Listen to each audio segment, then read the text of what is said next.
Dans Benzaken. Bonjour Steve. Ravi de vous retrouver comme tous les vendredis dans le Grand Journal. Vous êtes la directrice Europe de l'American Jewish Committee. Et Simone, vous nous proposez cet après-midi une sorte de méditation morale et politique post-Kippour. Oui, exactement. Alors moi, je suis nulle en maths, mais effectivement, Peut-être pas meilleur. Hein. J'ai essayé de réfléchir quand même un tout petit peu. Et notamment le fait que pendant cette période, effectivement, on demande pardon, mais on doit aussi réfléchir un tout petit peu du monde qui nous entoure et ce que ça veut dire pour nous-mêmes. Et donc, effectivement, ces derniers jours m'ont fait réfléchir sur les développements politiques et géopolitiques et bien évidemment surtout sur l'Ukraine et sur l'Iran. Alors, qu'est-ce que ça vous a inspiré, Simone ?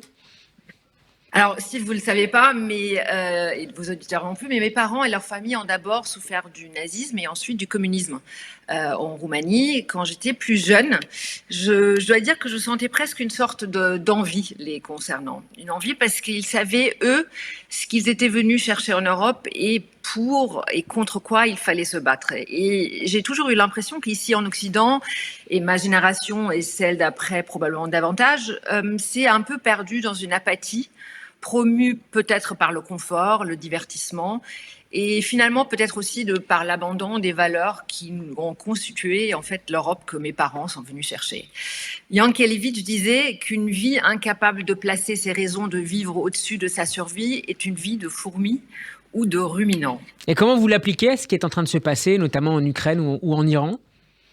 Alors, quand on voit les jeunes iraniennes défier le régime islamique, quand on voit les Ukrainiens se battre en prenant vraiment tous les risques, je me dis qu'ils sont en train de nous donner vraiment une leçon de valeur et de courage. Le courage, comme les Ukrainiens, de regarder la vérité en face, de finalement pas lâcher face aux mensonges d'un dictateur, le courage de savoir que la faiblesse et les accommodements raisonnables nous amèneront non seulement à la défaite, mais au renoncement de ce que finalement nous sommes.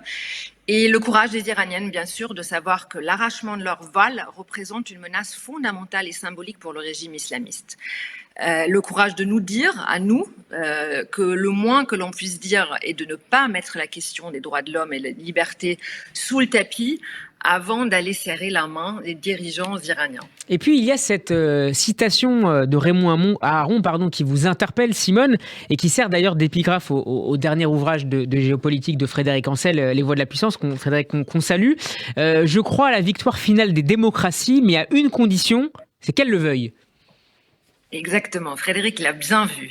Cette phrase résonne donc du coup encore plus avec une pertinence dans le contexte actuel. Il est vrai que nos démocraties sont menacées, elles aussi, par les intrusions extérieures, et j'en ai beaucoup parlé, des déchirements intérieurs aussi. L'Europe est prise en tenaille de toutes parts et elle a malheureusement oublié d'affirmer un peu qui elle est.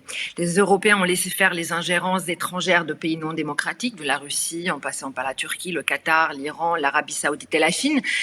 Le mensonge et la haine ont pu impunément être diffusés sur les réseaux sociaux et les idéologies islamistes, identitaires, populistes, néo-marxistes ou woke ont pu diffuser leur propagande souvent sans vraiment grande résistance et surtout sans que l'on leur oppose notre projet et nos valeurs.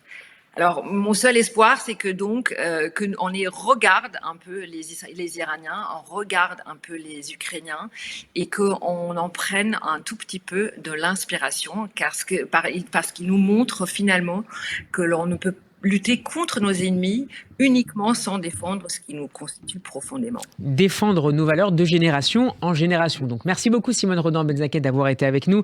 Je rappelle que vous êtes la directrice Europe de l'American Jewish Committee. Shabbat Shalom, bonne fête de Sukkot et à la fois prochaine. Shabbat Shalom.